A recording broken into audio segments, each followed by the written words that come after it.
Marcus was 36 years old, a city paramedic in Charlotte, and he made exactly $58,450 a year before taxes. On this particular Monday morning at 5:12 a.m., he was sitting in his 2012 Toyota Camry, a car with 187,000 miles on the odometer and a persistent rattle in the passenger side door, and he was about to set his entire life on fire, just to see what would grow from the ashes. The plan was simple, brutal, and born of 1,000 tiny cuts. He would disappear for 1 week. He had packed a single duffel bag, a plain black $40 canvas affair he'd had since his EMT training. Inside were 3 changes of clothes, his toothbrush, and a worn paperback copy of a Stoic philosophy book. He wasn't going far, just across town to his partner Derek's spare bedroom, a cramped space that smelled faintly of stale pizza and gym socks. He had cleared the time with his supervisor, cashing in a week of accumulated vacation days under the guise of a family emergency. The only person who wouldn't know where he was his wife, Simone. He looked at the house, the one his grandmother had left him. It was a modest brick ranch, maybe 1,400 square feet, on a quiet street in the University City area. It was his only real asset, fully paid off, a piece of his family's legacy. Inside that house, Simone was asleep in their shared queen-sized bed, a $1,200 memory foam mattress he'd bought 2 years ago on a payment plan. He imagined her there, her beautiful face serene in the pre-dawn gloom, her deep brown skin looking soft against the white cotton sheets. He felt a pang of something. Not love, not anymore, but the ghost of it. A hollow echo in a place that used to be full. This test, this self-imposed exile, felt like the only way to find out if that echo was all that was left. He had become a stranger in his own home, a walking ATM whose only function was to fund a life he was barely a part of. The signs had been there for years, small flags of disrespect that he dutifully ignored. But the final straw had been a quiet comment she'd made last Tuesday, a line dropped with the casual cruelty that had become her signature. He'd been talking about applying for a promotion, a captain position that would add another $12,000 to his salary but would mean more administrative work. He was hesitant. "I don't know, Cy. It's a big leap." She hadn't even looked up from her phone, scrolling through what was probably a $2,400 Burberry dress on Neiman Marcus's website. "Mark, you've been talking about that for a year. You were always a quitter. Some men just aren't." The unspoken comparison hung in the air, thick and suffocating. The name she didn't say was Trey. He drove a white BMW 3 Series, a $43,000 car he leased, and worked in some vague finance job that she always described as very important. Marcus knew he was more than a friend. The late-night texts she tried to hide, the sudden need for girls' nights that stretched into the early morning. This week was not about catching her. In his gut, he already knew. This week was about confirmation. It was about seeing, with his own 2 eyes, what happened when the quiet, reliable man with the $89 Timex watch and the steady paycheck finally stopped coming home. He sent one last text message to her phone, timing it for 6:30 a.m., when her alarm usually went off. "Need some time to clear my head. Don't know when I'll be back." He turned the key in the ignition. The Camry's engine coughed to life, and he drove away from the only home he'd ever known. The rising sun, a pale, indifferent smear in his rearview mirror. He had no idea that the answer he was looking for would be more devastating than he could ever have imagined. Have you ever felt so invisible in your own life that you had to vanish just to see if anyone would notice? Let me know in the comments if you've ever reached that breaking point. The facade of their domestic life had been constructed with care, mostly by Marcus. It was a life built on small acts of service, the quiet language of a man who showed love through deeds, not words. Every morning at 5 a.m., before his shift, He would make coffee. Not for himself, he drank the sludge at the station, but for her. He used the French press she'd insisted they needed, a sleek $80 Bodum model, and the expensive, ethically sourced coffee beans she liked, which cost $22 a bag from the local market on North Tryon Street. He'd leave a full mug on the kitchen counter, right next to her car keys and her $1,200 Louis Vuitton handbag. It was a small ritual, a silent "I love you" that he suspected she no longer heard. Their weekends were a study in contrast. His idea of a good Saturday was working in the yard, tending to the azaleas his grandmother had planted, his hands covered in the rich North Carolina soil. He'd wear his old, paint-splattered jeans and a faded t-shirt from a 5K he'd run years ago. Simone would spend her Saturdays at South Park Mall, a temple of high-end retail. She'd return in the late afternoon, the back of her used, but still pricey Lexus RX 350, a $35,000 vehicle he was helping make the payments on, filled with glossy shopping bags. "I just got a few things," she'd say, breezing past him as she carried in a new pair of $700 Jimmy Choo heels or a $450 silk blouse from Tory Burch. He remembered their third anniversary dinner last year. He had saved for 2 months to take her to the Fig Tree, a fine dining restaurant in a restored 1913 Craftsman bungalow. The bill, with a modest bottle of wine, came to $287. He had paid with his credit card. Feeling a flush of pride, he'd wanted to give her a night of elegance. As they were leaving, she'd squeezed his arm. "That was sweet, Mark, really. It's cute how you try." The word "cute" landed like a slap. It was the same tone she used when a child tried to do a grown-up's job. It was condescending, a pat on the head that was meant to feel like an insult. He saw then that his grand gesture was to her a quaint little effort, an imitation of a life she felt she truly deserved, a life he could never afford to give her. The house itself was another point of contention. To Marcus, it was sacred. It was the place his mother grew up, where he'd spent Christmases and Thanksgivings. He could still see the faint pencil marks on the door frame in the hallway, charting his growth from a small boy into a towering young man. The hardwood floors, which he had personally refinished for a cost of $1,500 in materials and a week of backbreaking labor, creaked with the weight of family history. To Simone, the house was a starter home they were stuck in. "We could sell this place for maybe $300,000, she'd said one evening, swirling a glass of $40 Pinot Noir. "If we combined that with a real mortgage, we could get a proper house in Ballantyne, something with a 2-car garage and a bonus room." "This is my grandmother's house, Si," Marcus had said, his voice quiet. "It's my home." "It's old, Mark. The kitchen is dated. The bathroom tiles are hideous." She gestured vaguely at the perfectly functional kitchen, with its clean, white appliances that had cost him a combined $2,500 from Lowe's. "It's just not us." He knew what she meant. It wasn't her. It didn't match the image she projected to her friends. The successful, sophisticated woman married to, well, she usually glossed over what he did for a living.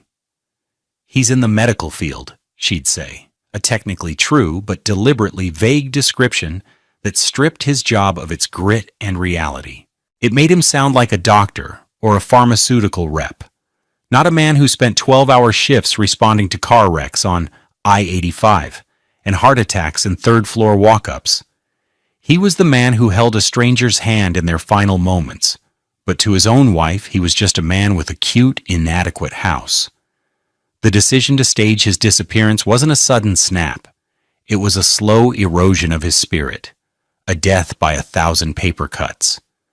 The insults had become more frequent, the cruelty more overt, always wrapped in a veneer of plausible deniability. It was the accumulation of these moments that pushed him to the edge. There was the incident at her company's holiday party 2 months prior. It was held at a swanky hotel ballroom uptown, a place with $20 cocktails and glittering chandeliers. Marcus, in his best and only suit, a charcoal gray number he'd bought for $450 at Belk, felt out of place among the sea of finance guys in their $3,000 Tom Ford suits. Simone had introduced him to her boss, a slick, silver-haired man named Richard. "Richard, this is my husband Marcus."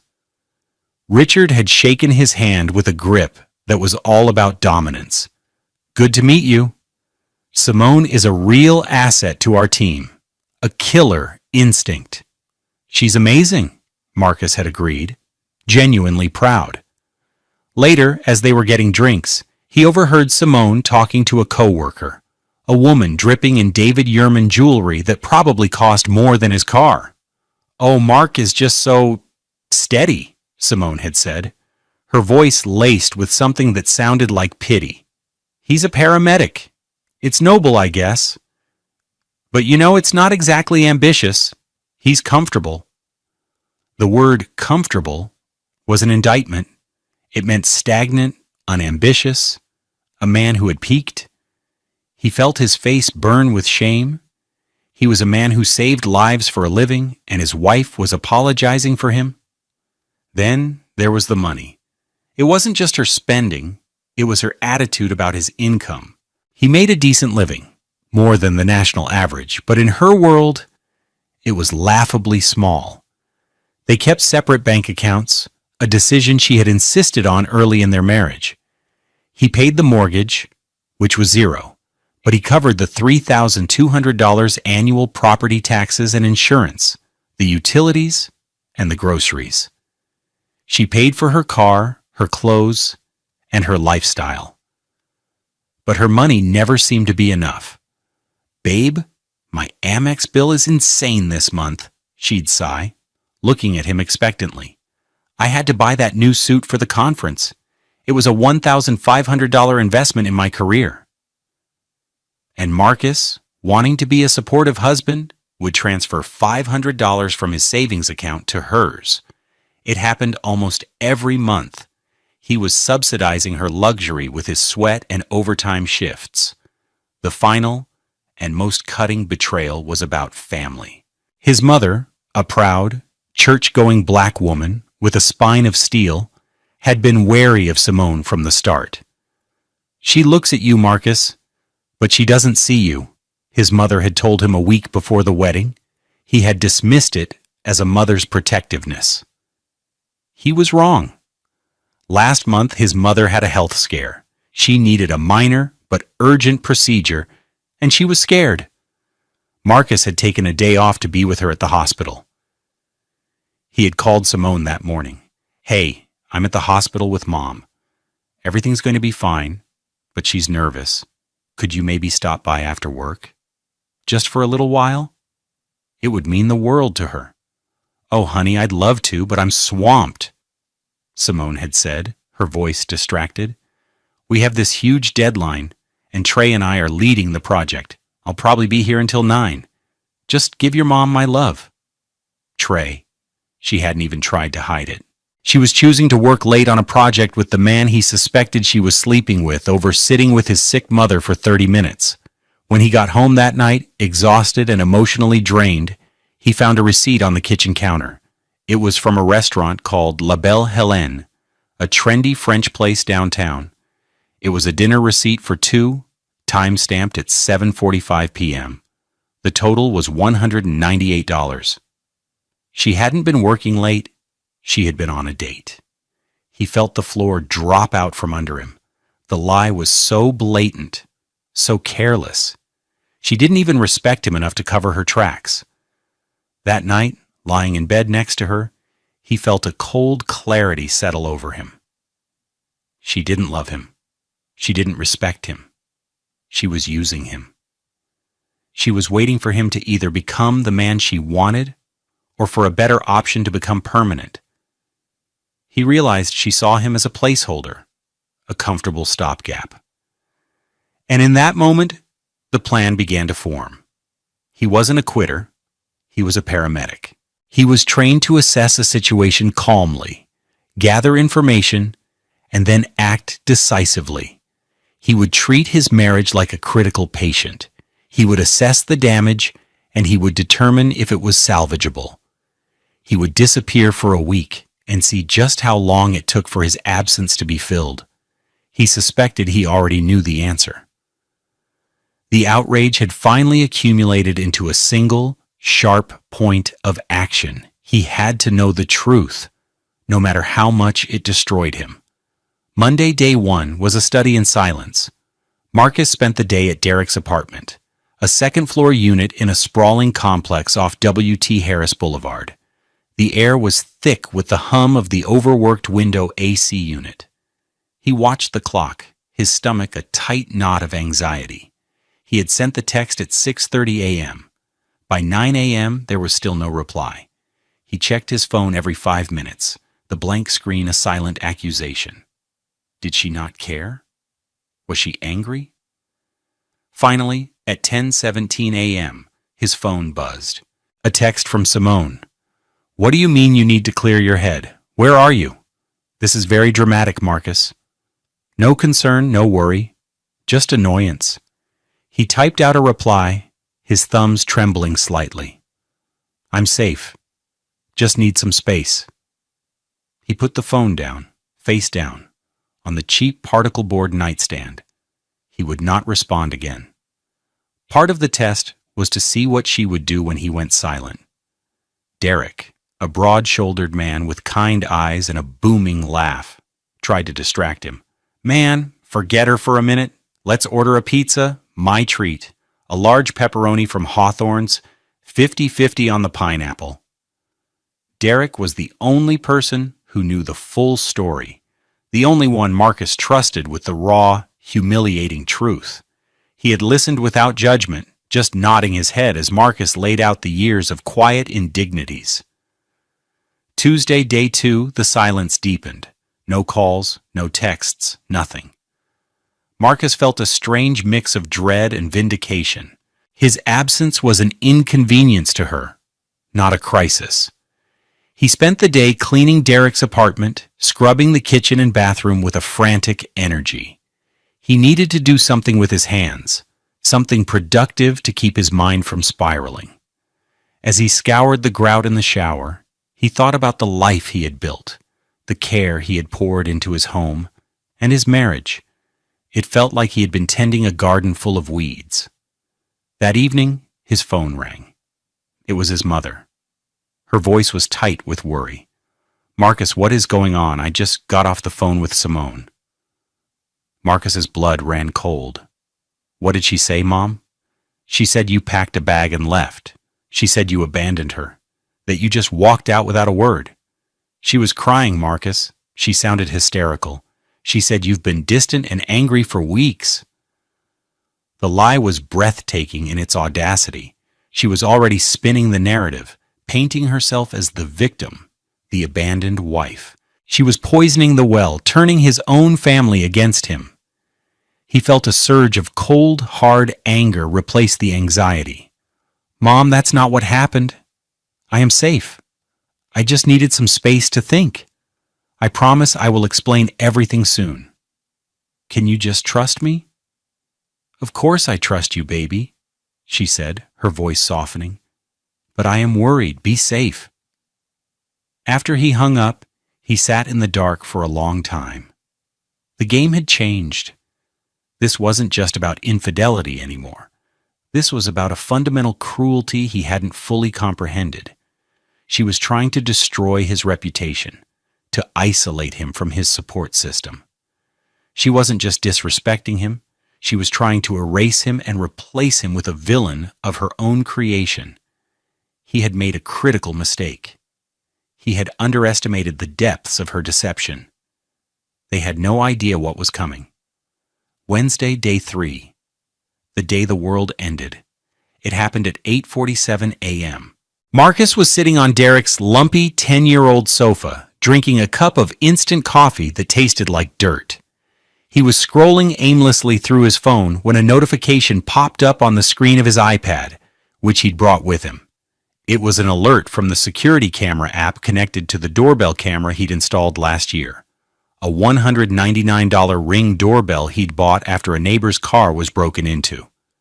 The alert read, "Motion detected at your front door." His heart hammered against his ribs. He opened the app. The live feed flickered to life, showing his own front porch in crystal clear high definition. The morning light was soft, filtering through the large oak tree in his front yard. For a second, nothing happened. Then, the front door opened. Simone stepped out. She was wearing a silk robe, one he'd never seen before, a deep emerald green that probably cost at least $300. She was smiling, a wide, genuine smile he hadn't seen directed at him in years. She turned and spoke to someone still inside the house. And then, he stepped out. Trey. He was wearing a pair of gray sweatpants and a t-shirt, looking completely at home. He leaned in and gave Simone a long, lingering kiss.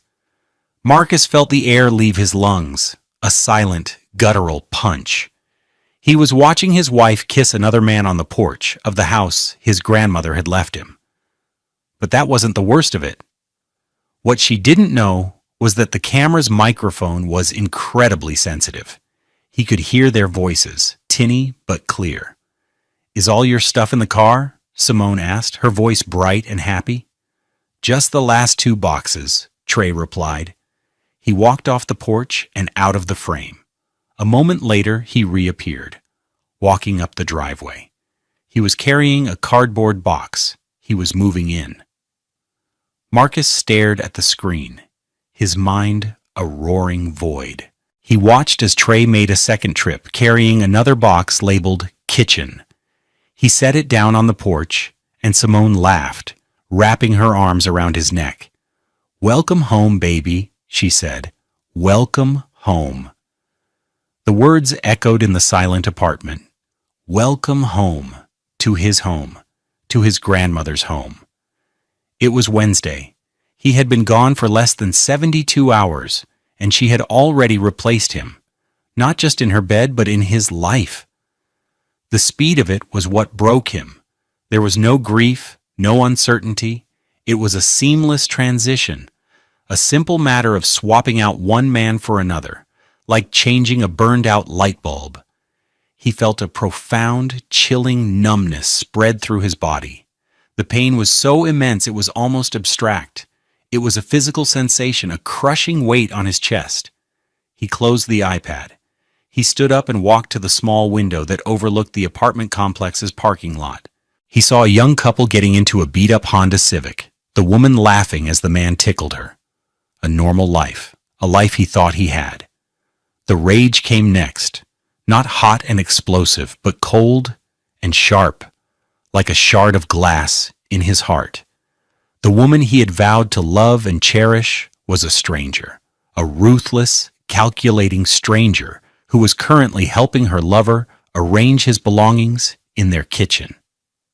His kitchen. He thought of the lie she had told his mother, the hysterical, abandoned wife. It was all a performance, a carefully crafted fiction to cover for this premeditated takeover of his life. In that moment, everything shifted. The test was over. The mission had changed. This was no longer about discovery. It was about reclamation. It was about justice. He was not a quitter. He was a paramedic, and he knew exactly how to handle a catastrophic injury. You don't panic. You control the bleeding. You stabilize the patient. And then you execute a plan with cold, methodical precision. He picked up his phone. He didn't call her. He didn't text her. He Googled best divorce attorneys in Charlotte. What would you do if you saw your entire life being given away to someone else on a security camera? The shock, the betrayal, it's a nightmare. Stick with me to see how Marcus turns this devastating moment into the beginning of his triumph. The hours after the discovery were a blur of focused activity. The shock had crystallized into a singular purpose. Marcus was no longer playing the part of a man clearing his head. He was a strategist, gathering munitions for a war he never wanted to fight, but was now determined to win. He spent the rest of Wednesday, day 3, methodically building his case, his grief and rage, channeled into a quiet, devastatingly precise series of actions. His first call was to a law firm uptown, one with a sleek website and stellar reviews. He was connected to a paralegal who took his information. "Mr. Collins, an attorney can see you tomorrow at 10 a.m. Her name is Anita Moore. Her rate is $450 an hour." "Book it," Marcus said without hesitation. The cost was staggering, nearly a week's pay for a single hour, but it was an investment in his future. Next, he began compiling evidence. He sat at Derek's wobbly kitchen table with his laptop, a $600 Dell he'd bought on Black Friday, and started a new folder on his desktop titled Evidence. The first file he saved was the video from the Ring doorbell. He downloaded the entire clip from the moment Simone walked out the door to the moment Trey carried the last box inside. He saved it to his laptop, his iPad, and to a cloud drive. He re-watched it once, forcing himself to see every detail: the casual intimacy of their kiss, the way Trey's hand rested on the small of her back, the triumphant smile on her face. It was brutal, but it was proof. Then he logged into his email and pulled up the records from his work. As a paramedic, every second of his shift was logged by the county's dispatch system. He downloaded his timesheets for the past 6 months, creating a PDF document that showed, with immutable, time-stamped precision, exactly where he was and what he was doing at all times. It was an ironclad alibi against her claim of abandonment. It showed him responding to a multi-car pileup on I-77 while she was at a girls' night. It showed him performing CPR on an elderly man in a North Charlotte apartment while she was sending texts to Trey at 2 a.m. The logs were a secret diary of his life, a testament to his service that would now serve as his shield. On Thursday morning, day 4, Marcus put on his nicest pair of pants and a collared shirt and drove Derek's car, a newer model sedan Derek insisted he take, to the law office on South Tryon Street. The office was on the 28th floor of a glass tower that scraped the sky. The view of the city was panoramic, a world away from the cramped ambulance cab he was used to. Anita Moore was a sharp, impeccably dressed black woman in her late 40s. Her office was minimalist and modern, dominated by a large mahogany desk that probably cost $10,000. She listened intently as Marcus laid out the story, his voice calm and even. He didn't editorialize or get emotional. He simply presented the facts: the long-term disrespect, the financial strain, the suspicious behavior, the lie to his mother, and finally, the video. He slid his iPad across the polished desk. This was yesterday morning at 8:47 a.m. Anita watched the video, her expression unreadable. When it was over, she looked up at him. "She moved another man into the marital home less than 3 days after you left for what she told your mother was an abandonment. This is egregious." She tapped a pen on a legal pad. "The house? What's the situation with the deed?" "It was my grandmother's. She left it to me in her will. Free and clear. The deed was transferred into my name 5 years ago. That was 2 years before Simone and I were married." A slow smile spread across Anita's face. "Mr. Collins, in the state of North Carolina, that makes the house your separate premarital property. She has absolutely no legal claim to it. None." Marcus felt a wave of relief so profound it almost made him dizzy. "So I can make her leave? We can have her and her guest legally removed from the premises by the end of the day tomorrow, if that's what you want?" "That's what I want," Marcus said, his voice firm. They spent the next hour mapping out the strategy.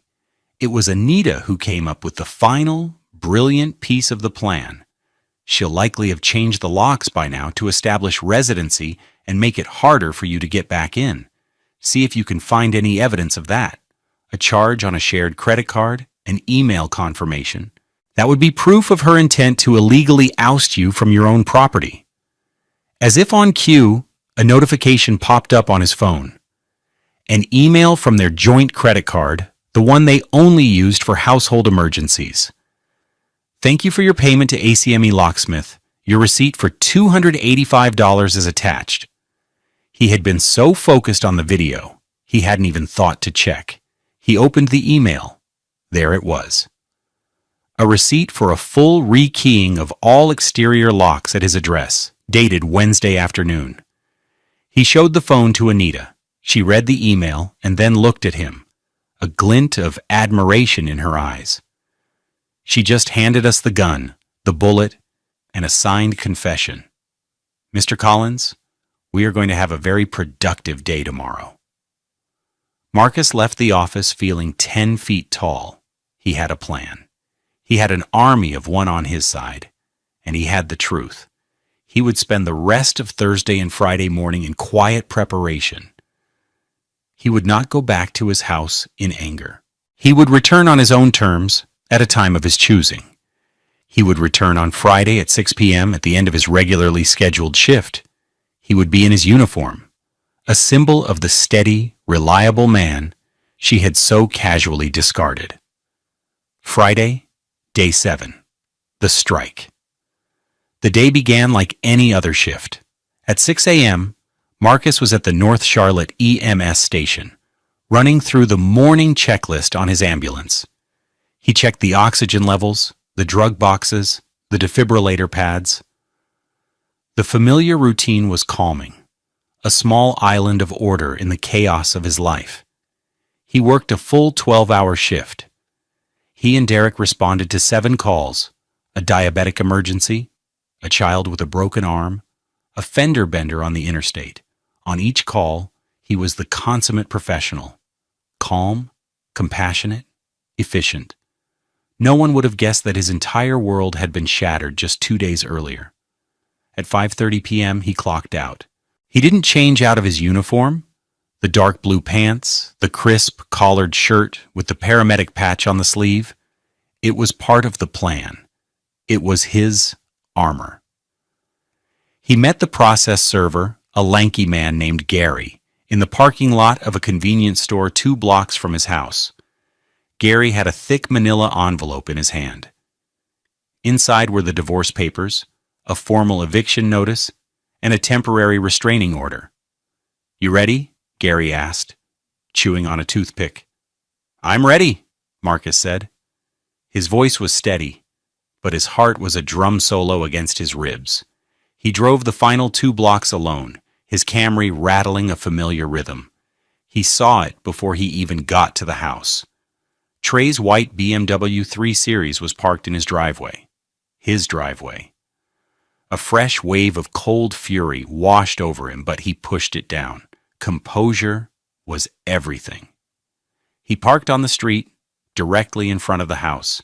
He took a deep breath, the way he did before entering a volatile scene on a call. Assess, don't assume. Control the environment. He got out of the car. Gary pulled up behind him and got out, holding the envelope. They walked up the stone pathway together, 6 p.m. on the dot. As they reached the porch, the front door opened. It was Simone. She was laughing, holding a glass of wine. She was dressed for a night out, wearing a tight black dress that he knew had cost over $600. Her smile froze when she saw him. Her face went through a rapid series of emotions. Confusion, shock, then a flicker of fear. "Marcus? What are you doing here? You thought I was still clearing my head?" He finished for her, his voice quiet but carrying the weight of the last 7 days. He didn't raise his voice. He didn't need to. The sight of him standing there in his uniform was enough to shatter her composure. Trey appeared behind her, a beer in his hand. He put a possessive arm around Simone's waist. "Everything okay, babe?" he asked, trying to sound tough. He looked Marcus up and down, a dismissive sneer on his face. Marcus ignored him completely. He looked only at Simone. "You have 60 seconds to gather your personal belongings and vacate my property," he said, his tone flat and devoid of emotion. Simone laughed, a high, nervous sound. "Your property? Marcus, this is our home. You can't just kick me out. You abandoned me." She was already falling back on her script, the one she'd rehearsed for his mother. "This gentleman is Gary," Marcus said, gesturing to the process server. "He has some documents for you." Gary stepped forward and handed the thick envelope to Simone. Her hands trembled as she took it. "You're being served with divorce papers," Gary said in a monotone voice, "as well as a legal notice to vacate the premises, effective immediately. This property is the sole and separate asset of Marcus Collins." Simone's face went white. She ripped open the envelope, her eyes scanning the legal jargon. She looked from the papers to Marcus, her expression a mixture of disbelief and fury. "You can't do this. I have rights. I live here." "You were a guest here," Marcus corrected her gently. "A guest who, on Wednesday at 2:14 p.m., paid ACME Locksmith $285 using our joint emergency credit card to illegally change the locks on my house. That's called intent to oust, Simone. It's a felony." He pulled his phone from his pocket and showed her the screen, the locksmith receipt glowing in the evening light. He had repeated her own actions back to her as evidence. That was the moment she broke. The color drained from her face. She had been caught so completely and utterly by her own arrogance. She had believed he was a quitter, a simple, unambitious man she could easily manipulate. She had never imagined he was capable of this kind of cold, strategic action. She had underestimated him. That was her fatal mistake. "Get out," Marcus said again, his voice still quiet, but now with an edge of command. "Both of you." Trey, who had been silent until now, stepped forward. "Hey, man, you can't talk to her like that." Marcus finally turned his gaze to him. He didn't say a word. He just looked at him. A long, level stare that communicated everything. He was a man who had spent the day dealing with life and death. A man in a uniform that commanded respect. Trey, in his designer jeans and tight t-shirt, suddenly looked small and foolish. He took a step back. Simone started to cry, the tears theatrical and loud. "Marcus, please, we can talk about this. I was scared. I was lonely. I made a mistake." He felt nothing. The man who had loved her was gone, burned away by the events of the past week. All that was left was a man who wanted his home back. "The police will be here in 10 minutes to escort you off the property if you are not gone," he said calmly. "Gary will wait with me to ensure the order is followed." He stepped aside, holding the door open. The message was clear. The time for talk was over. It was time for consequences. The collapse was swift and total. Simone's pleading quickly morphed into rage as the reality of her situation sank in. "You bastard!" she screamed, her voice echoing in the quiet suburban street. "You planned this. You spied on me." "I didn't have to spy, Simone," Marcus said, his voice remaining level. "You broadcasted it." He gestured to the Ring doorbell next to the freshly painted front door. Her eyes followed his gesture, and a new wave of horror washed over her as she understood. She had been the star of her own downfall. Trey, seeing the battle was lost, made a quick retreat. He mumbled something about getting his things and scurried back inside. Emerging a few minutes later with the 2 cardboard boxes he had so confidently carried in just 2 days prior. He didn't make eye contact with Marcus as he loaded them into the back of his $43,000 BMW. He got in the car, reversed out of the driveway, and drove away without a backward glance, leaving Simone standing on the porch, alone. Mark was a quitter, she had believed, But it was Trey who had run at the first sign of real trouble. Left with no allies, Simone's demeanor crumbled completely. The angry, defiant woman was replaced by a weeping, pathetic figure. She tried to grab Marcus's arm. "Please, Mark, don't do this to me. I have nowhere to go. I love you." He pulled his arm away gently. "You have your parents' number," he said. "You have 60 seconds left." He turned and walked to the edge of his lawn, his back to her, presenting a wall of uniformed indifference. Gary, the process server, stood by the door, a silent, official witness. The message was clear. There was no appeal. The next few days were a deluge of frantic, escalating messages. It started with angry texts, a barrage of accusations and insults that lit up his phone. 7:08 p.m., "You are a monster. I can't believe you would do this to me." 7:30 p.m., "My lawyer will destroy you. You'll be sorry." Then, the tone shifted to justification. 9:15 p.m., "I was lonely. You were never here. You pushed me away with your moods." 11:40 "Trey was just a friend. You blew this all out of proportion. You're insecure." By Saturday morning, it had devolved into desperate pleading, a series of voicemails, each more unhinged than the last. The first was tearful. "Baby, please call me. We can fix this. I made a terrible mistake. I miss you. I miss us." The second was frantic. "Marcus, my parents are kicking me out. They're on your side. Where am I supposed to go? You can't just leave me homeless." The consequences cascaded quickly. Her attempt to secure a high-powered lawyer failed when the initial retainer fee was quoted at $15,000, money she simply did not have. Her credit cards were maxed out from years of funding her lavish lifestyle. Her parents, devout church members who were horrified by her actions and the blatant disrespect she'd shown her husband, gave her an ultimatum: get a second job, start paying them rent for her old childhood bedroom, or find somewhere else to live. The life of luxury she had built was a house of cards, and Marcus had just pulled out the single card holding it all up: his quiet, steady income, and the roof he provided. The downfall for Trey was just as severe. Anita Moore, Marcus's lawyer, was ruthlessly efficient. She hired a private investigator for a fee of $2,000 who discovered that Trey's very important finance job was at the same company as Simone's. Their affair was a clear violation of company policy.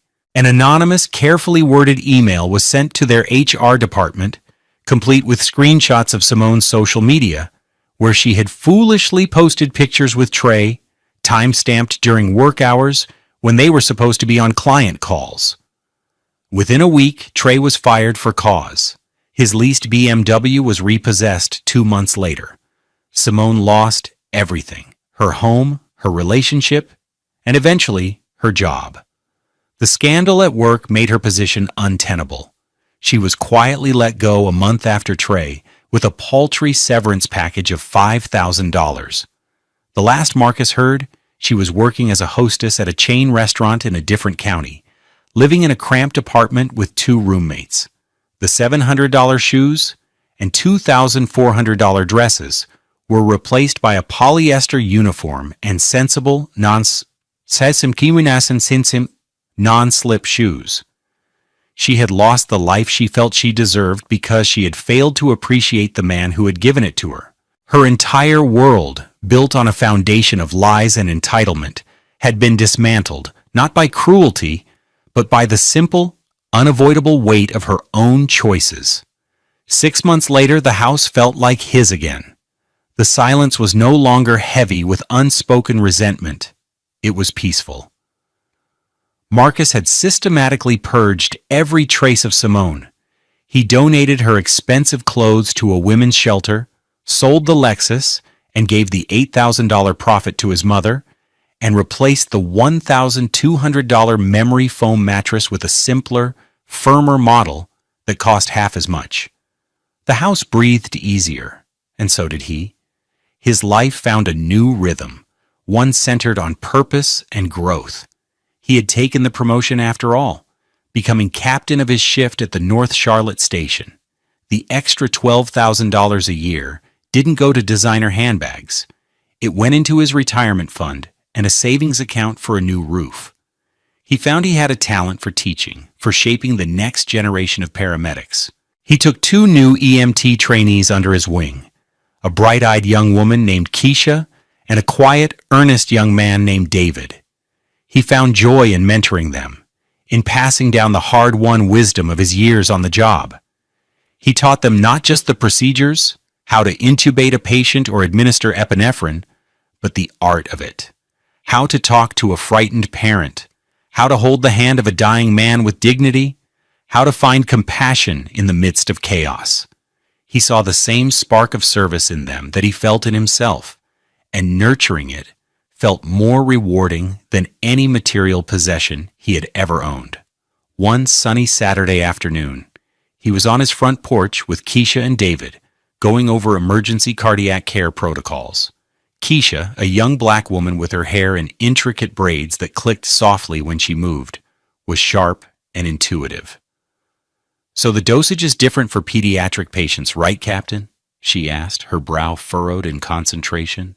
"That's right," Marcus said, smiling. "You always have to double-check your math. No room for error." His front porch, once the stage for his greatest humiliation, had been transformed. He had spent a weekend building long wooden planter boxes, a project that cost him about $200 in lumber and supplies. He had filled them with rich soil and planted a garden, tomatoes, peppers, basil, and mint. The scent of fresh earth and growing things filled the air. The act of planting, of nurturing new life from a tiny seed, felt like a metaphor for his own journey. He was cultivating his own peace, one day at a time. His mother came by for dinner every Sunday now. She would sit on the porch swing, her luminous, deep brown skin glowing in the afternoon light, and watch him tend his plants.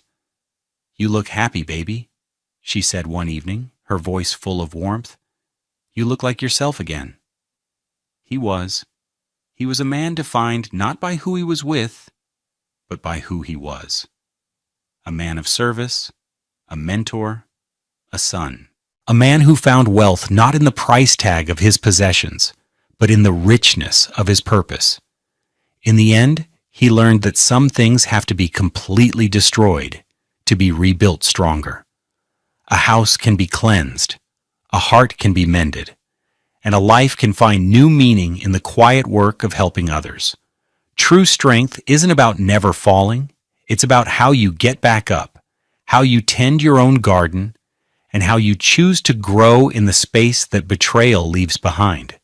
What do you think is the most important quality in a partner? Is it ambition, stability, or something else entirely? Share your thoughts below. And let's continue the conversation about what truly makes a relationship rich. Welcome to the Story Channel. Before we begin, I'd like to share a few notes. The content in this video uses AI-generated images and voice narration, combined with the channel's creative editing. Everything is intended solely for entertainment purposes and does not depict or reflect any real events or real people. Hope you enjoy the story and have a great time watching.